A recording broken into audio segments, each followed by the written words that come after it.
Primetime news this evening. Jamaica among CARICOM countries slapped with tariffs on exports to the U.S. Is there a link between voter apathy and vote buying?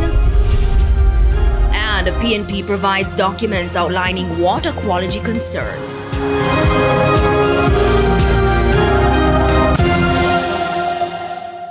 Good evening and welcome to Primetime News. A special welcome to our viewers online at onespotmedia.com. I'm Janella Precious. And I am Andrea Chisholm. Special welcome as well to our viewers on TVJ International in the Cayman Islands. Coming up in business news, gas prices are going up tomorrow. And Jermaine Brown is here with a preview of what's to come in sports. Thanks, Janella. Well, Kingston College, they pretty much won everything this season. Manning Cup, they won Boys and Girls Championships. Well, there is a hockey under 19 final takes place on Friday. Can they be stopped? We'll tell you more a bit later on.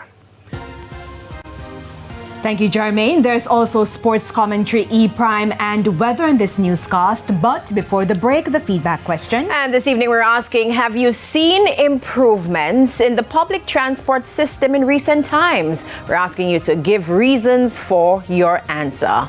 Share comments online, facebook.com/Television Jamaica, and post on X at TVJ News Center. Stay with us. Primetime News returns after this break.